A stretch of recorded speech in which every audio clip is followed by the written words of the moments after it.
No. All right. Hello again, and welcome to another episode of the Fun Fans Podcast. I'm your host, James Dillard. With me, as always, my co-host, Coach Bailey Jackson. How you doing, Bailey? I'm good. We are back for another Sunday night episode. Back. No weeks off for the Fun Fans, right? No open date podcast weeks. We have a great show today. Clemson got a break, but we are back at work as always. There were plenty of fun games this weekend for us to discuss and plenty of other Fun Fan football talk to share. But first, the Fun Fans are a proud part of the Fanboys Fangirls Sports Podcasting Network. If you're a true sports fan, the Fanboys Fangirls is perfect for you. Find various nationwide podcasts and other sports media at thefanboys.com and on all forms of social media. The Fun Fans are the official podcast for Clemson fans. And let's don't forget about Reuben's Food, Sports, Spirits, and Catering, the best wings around with 2 locations in the upstate, right there on Batesville Road in Greer and then Anderson Road in Piedmont. You can find them at ReubensC.com. Reuben's is simply a great place to eat for all sports fans. And also, we'll mention Diamond Edge Products in a few minutes. Yeah, Diamond Edge Products. Hey, speaking of Reuben's, though, if you follow their Facebook page, it's been hacked. And it's not funny at all. Like, for the Reuben's folks, they're having to fix all that. It's like they can't even get to their own Facebook. Right. Whoever's doing it has a sense of humor. Obviously, it's kind of mean and they shouldn't have done it. But just be aware if you hadn't seen Reuben's or you try to go to their Facebook stuff, both of them. I think the one for both locations. So not fun at all. But we are back on Sunday. We missed Wednesday. Just a quick reason why we missed Wednesday. We've talked about my mother-in-law and her health issues past couple months on here. And she had a kind of a bad spell, I guess you could say, and we'll leave it at that, and had a little bit of a family gathering, and she's doing much better compared to this past Wednesday, but definitely continue to keep her in your thoughts and prayers. So open weeks still require some work from us, but it's also work for school, for the team. Bailey, what do you think? What do you think Clemson accomplished with a week off this past week? Hopefully some guys got a little rested and some guys got healthy. I think Antonio Williams is supposed to play at Miami, and he has not been in the lineup in weeks. So that's a deep threat. And Right. then, I mean, heck, we had a week off this week, but I worked all week. So I think they got and I read an article today that Riley has a chance now to, step back and see where guys fit in best and, try to throw some different looks out there for people. Right. And, I think you get a time to heal, and you get a week's, I mean, maybe not a full week, it's probably 3 days or so of like preseason type practice where you can, not necessarily prepping for teams down the road, but you're kind of prepping for teams down the road before you can get specific with Miami. I doubt very seriously they spent 2 weeks preparing for Miami. I could be wrong, but they definitely got the rest in. They definitely got some more, some mental work in, and we're excited about that coming up. Speaking of, the next game is prime time in South Beach. Are you going? No, we're not going, but just to go back for a second, I'll tell you what open weeks mean for the coaches. They probably had to sit there and review every single bit of film they had and critique the whole season and then have a meeting to determine what they need to work on. And then, like you said, start getting ready for the next opponent. But no, I am not going to Miami. Katie's going though, right? In that one of her games? Yes. Katie has been cleared. She will be cheering at Miami. Awesome. 8:00 ACC Network. And hey, I told my son yesterday, I said, Miami could this is kind of a moment Miami could go in the tank or they could come out swinging because they've lost 2 in a row and you never know. Yeah, I think it can go either way. I agree. And they're just a team you don't know what to expect so far. Well, they better expect to be blitzed. Because they bring them. It's like backyard football out there. Yeah, their coach said all the right things when asked about, the practice and the feel and the emotions of the team as they were getting ready to play North Carolina last night in reference to basically a blown win against Georgia Tech the week before. But I'm sorry, those guys, all they heard all week long was about how they bad decisions, the coach, and blew the win. And that's even in your subconscious plays a little bit of how much you're trusting in, the guy that's leading your team. So to think it had no effect on anything, that's extremely hard to believe. And then to play very hard and played okay, but I'm gonna tell you, North Carolina looked really, really good. But to come out with they are, yeah. But and to come out with another loss, like you say, now it's 2 in a row. So it could be Clemson covering the spread when they go down there, and that's only 2.5. Well, there you go. They better cover the spread. That's about all it takes to win. Yeah. So, and I think they can do it. I mean, Clemson's definitely, if they, once again, we've talked about this all season long, if they play up their potential, we won't lose another game. And we'll talk about the ACC standing here in a second, see where that'll leave us. So, it could be a good one, though. Should be a good one. 8 p.m. Katie's going, you're not going. Away games, I'll either be at Rubens or at home with my Rubens, or maybe somewhere with some Rubens wings. So definitely a good weekend to grab your Rubens for the Clemson game. All right. I like all your plans include the meal that's accompanying the plans. That's basically the way I was raised. So I don't know. So let's look at something real quick before we talk about these games. No, let's talk about the games first. So the ACC games real quick in reference to how the ACC second spot, two teams going to play for the championship. Duke beat NC State. We need Duke to get some losses. NC State didn't help us not one measly little bit. They scored 3 measly points. What in the world? Duke was playing with their backup quarterback, which he played well, but they couldn't even get points on the board. So that was, I'm sure as a State fan, they're extremely disappointed. I know you never hate to see NC State do poorly, but we needed them to do a little. They could lose every game from now to the end of time. Now, Louisville is a team that was riding so high that we needed to get a couple of losses, and they did at Pitt, of all places. Yeah, 1-4 Pittsburgh beats Louisville. All right, so that's would have been unpredictable. That weather looked fun, didn't it? Oh, yeah, it didn't look good at all. We'll talk about that more here in the not fun part of the segment. But that's good for the Tigers. So we'll talk about the standings in a second. And we've already said North Carolina beat Miami. They looked really, really well, really, really good. And North Carolina could be. It keeps changing. We have too many people in our way. That's our problem. However, what do you see this optimistic about this? We got, if you're listening on, we got Florida State's 4-0, North Carolina's 3-0, Duke's 2-0, Louisville's 3-1, Georgia Tech 2-1, Virginia Tech 2-1, and then there's Clemson at 2-2. Yeah, it's not likely that Clemson makes the ACC championship game. We know that. Correct. But yeah, I think you just have to concentrate week at a time, go win the game you're playing and see what happens, because clearly you're talking about Georgia Tech and Virginia Tech are ahead of Clemson, and there's no way they're teams that can compete with Clemson. That's correct. Now the other ones, yeah, probably.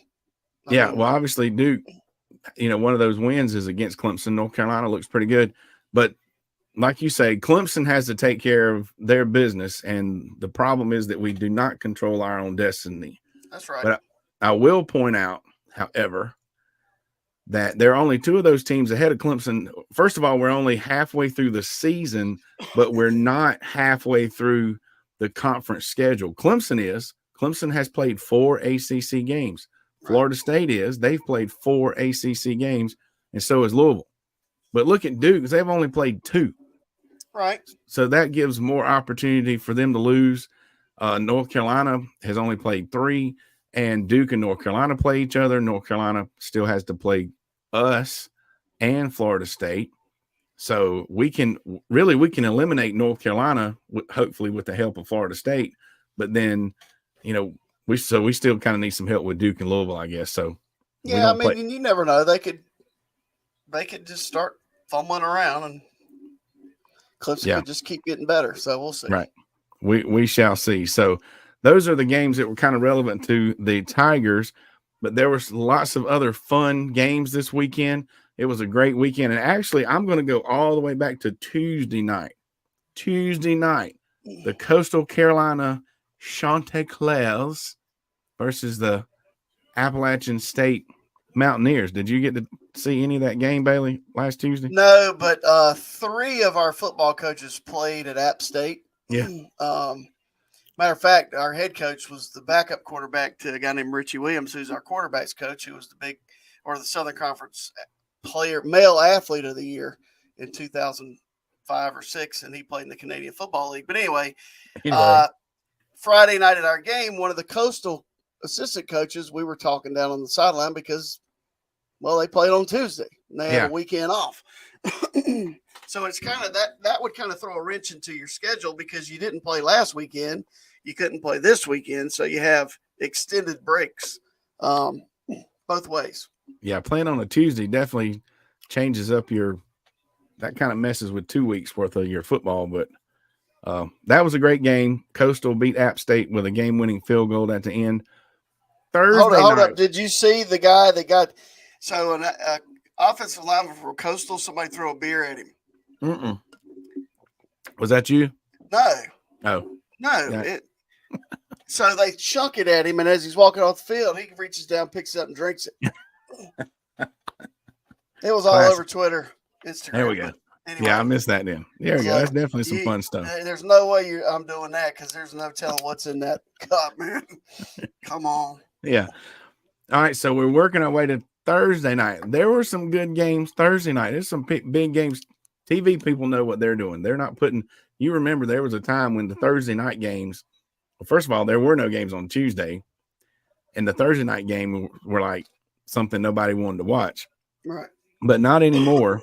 Thursday night, there were some good games, and there was a huge, fun game, high scoring, full of action, and a Hail Mary to win it at the end with Houston versus West Virginia. I know you were probably pretty busy towards the end of the week on the evening, but did you get a chance to see that one?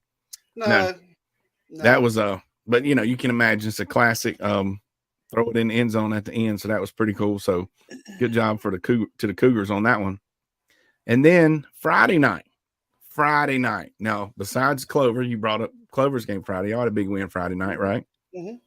There you go. The Colorado Primetimers played on Friday night at prime time, and they did not have a big win, even though they were up 29 points when I went to bed. Yep. At halftime. So they blew that lead, and that's in the not fun category of the games. But we get to Saturday, and I think we might need a little energy boost before we talk about Saturday. There, scan that QR code, go to w.gg, enter codes FUNFANS, promo code FUNFANS for 10% off of your Dubby energy drink. So now that we got plenty of energy, we can finally make it to the Saturday games. All right. Well, all right, go ahead. What you got? Let's go back to Colorado for a second because Saturday Night Live did a skit. Oh, that was hilarious. Did you see it? Yes. Okay.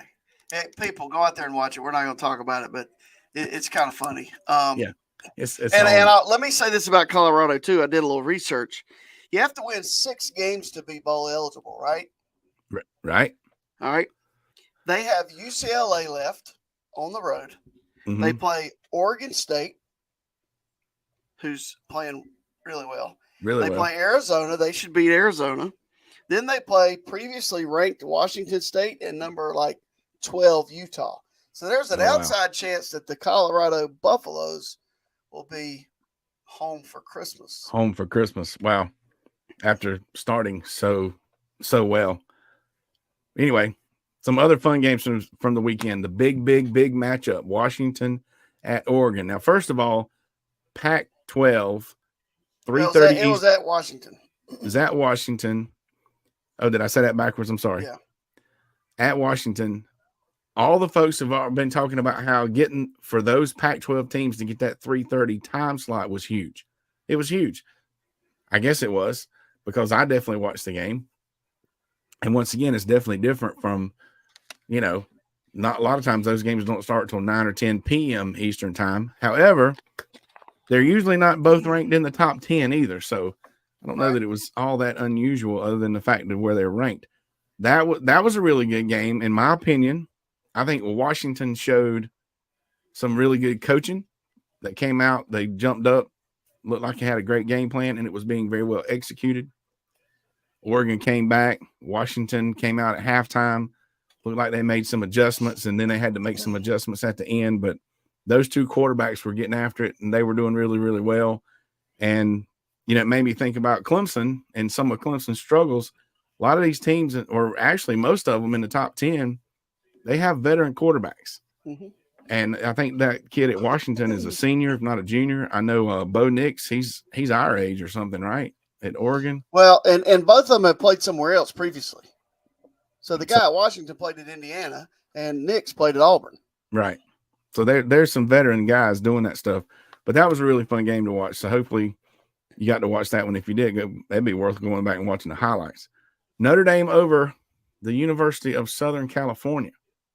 Did they just flop? I'm only pointing out that was a fun game if you're a Notre Dame fan. I'm pointing out it was fun because I've been talking about how good Notre Dame is in the past couple of 3 weeks. They kind of hadn't been doing all that great, but you can ask Clemson what it was like to play up there at night. It's not fun. And it was in November last year, but you come from Southern California where it's 78 degrees all the time and perfect. And you go to South Bend, Indiana, which it was cold and wet, and it just looked like Southern Cal. They started throwing interceptions, and it just snowballed. Yeah, that went south for them for sure. And then another fun game, and I'm not saying this because our rivals down the road lost. It was a fun game to watch, as a third-party fan. The Florida-South Carolina game, because those two teams were getting after it, scoring some points, moving the ball, making some big defensive plays and stuff. Did you get to watch any of that game? Yes, I did. Wait. I don't watch a ton of other football other than the Tigers and teams that I like, but I like Billy Napier. But what I really like is how Todd Ellis called it when I went to pick up dinner. And when the guy scored the go-ahead touchdown, yeah, it was like the air went out of the balloon. And Todd Ellis kind of bothers me, but that's for another podcast, I guess. Yeah, but so it was. Look, and then if you need to look up Beamer's press conference, he threw everybody under the bus. Oh, really? Players. Well, we called this. We didn't do this. We did this. We didn't do this. All right. I'm sorry. The head coach takes full responsibility for the team. Period. Over. Yeah. Now, let's talk about the Gamecocks Bowl eligibility chances. All right. Let's do it. They're 2-4. Right. They play at Missouri, who just had a big win over Kentucky. And they're ranked. They were ranked at Texas A&M. Yeah. Then they have, Jacksonville State, which, if you don't know this, Jacksonville State is in the American Athletic Conference or something. Coached by Rich Rodriguez, former Clemson offensive coordinator. And they're also the Gamecocks. Oh, yeah. And it's not in Jacksonville. Vanderbilt. All right. Yeah. Kentucky and Clemson. Right. Find me 4 out of those 6. All right, Jacksonville State's 5-2. So they'll have to pull off an upset. See, Texas A&M, I don't think Texas A&M's going to do stupid stuff like they did last year and let South Carolina beat them. Hopefully Clemson won't do stupid stuff and let South Carolina beat them. They get Vanderbilt, and let's just say they get Jacksonville State. Kentucky, I mean, I don't know, unless they're tanking like we were talking about Miami might do. They're definitely a very solid team. So that's a good. Now they might be hanging out with the Colorado Primetimers. Christmas. Yeah, I'm just telling you. Well, Clemson's got to get. We're gonna get 2 more, right? We're gonna get them all. We're gonna get 10 more, 8 more, yeah, how many more? 6 more. Come on. All right. Any other games? This is good conversation because Clemson's latest bowl projection is the Mayo Bowl. Yeah. I can't wait to do our segment on great tasting bowls again because they've added the Pop-Tart Bowl this year. All right, Where's that one? Where's that one played? Florida. Oh, that's awesome. Yeah, so I saw one projection is we were going to San Diego to play against the Beavers, the DJ Beavers. And hey, look, shout out to DJ. Okay, here's what DJ needed: a different system, a different type of system, and he's still not taking all the snaps. No. I watched that game yesterday. He doesn't take all the snaps, but he's playing well because he's under center, pro style offense. He made some great throws. I mean, he's a good player. And shout out to him because, you know, he did some good stuff at Clemson too. Yeah.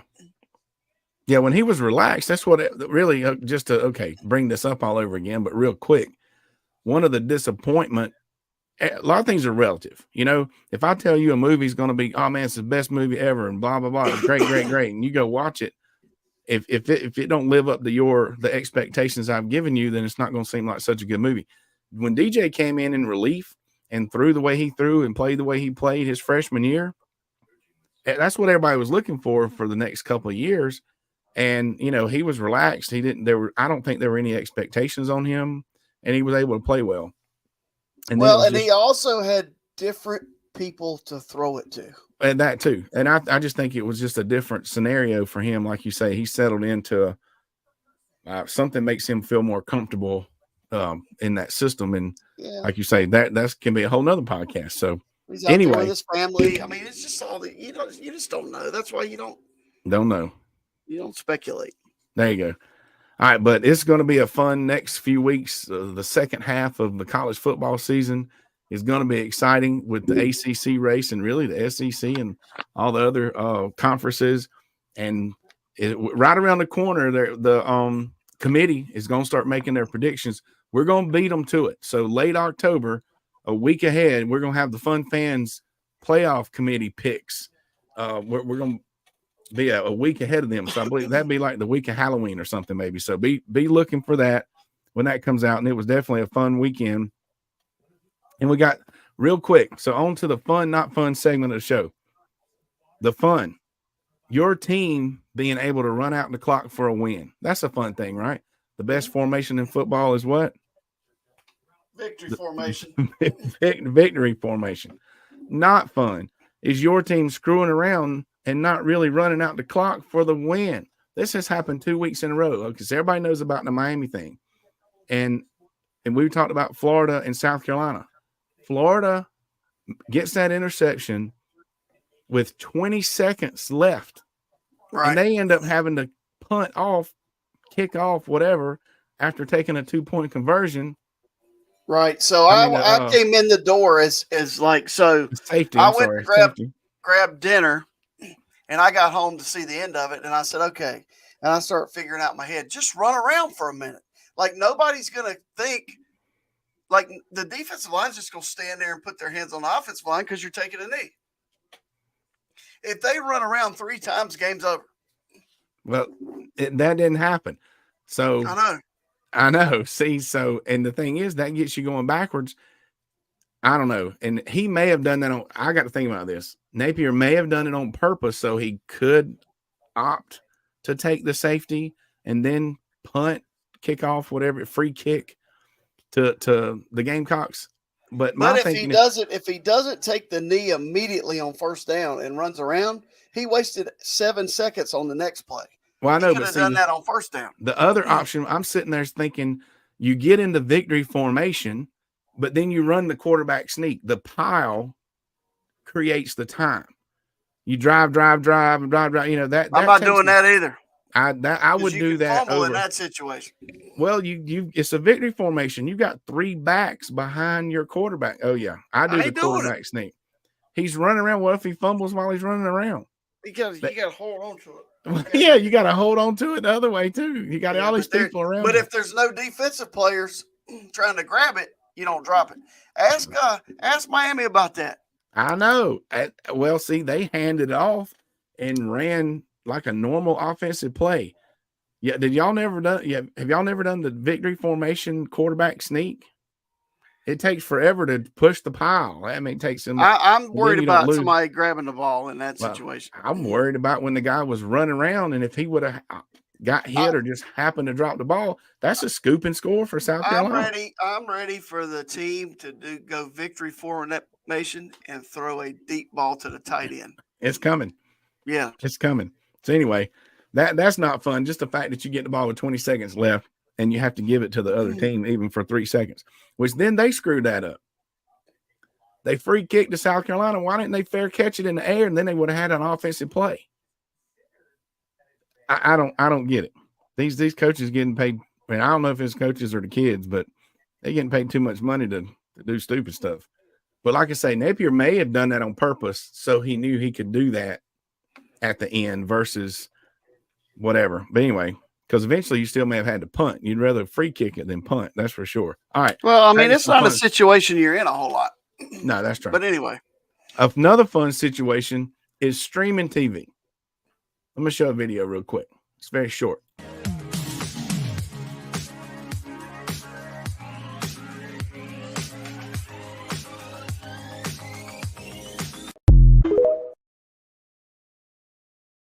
Yeah, there's our TikTok. Follow us on TikTok. And it's streaming TV plus the nachos. The nachos were delicious. But all the games going on, the multi-screen that I said was a fun thing that YouTube was doing earlier in the season, they didn't have the games out. It was like only one of the 4 games was anything I wanted to watch. But with satellite, you can't set up all that stuff in the same room like you can. You just bring another device in, stream it through there, and bam, you're rocking and rolling. So streaming TV was a fun thing. Not fun. Empty seats in a huge stadium in a big win over a ranked team. Sorry, Pittsburgh. I know the weather was bad, and I know that they don't have a huge, 80,000 fan following on any given day. But I mean, when they would pan up to the stadium and the home side lower deck seats is just as many empty yellow seats as whatever. Good for those kids for winning that game, even when with that many empty seats. I used to say there were a lot of fans dressed like empty bleachers. Yeah. All right, now this is another fun thing.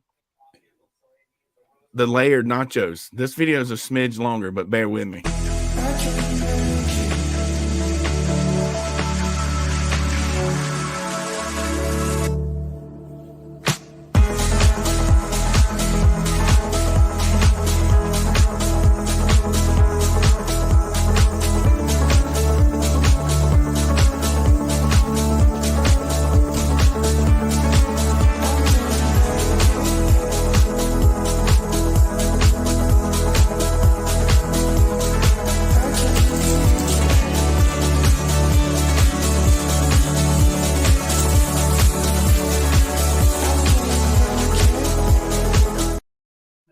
Those things were so, and that was a lot of nachos. I was getting ready to say.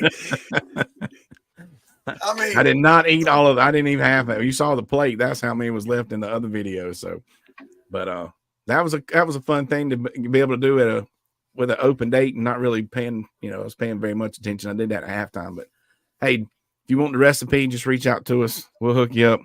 But that pretty much covers the fun, not fun segment of the weekend. Bailey, I'll tell you what would not be fun is the Rolaids I would need after eating all those nachos. Well, I don't know. Anybody would eat all those nachos that have trouble.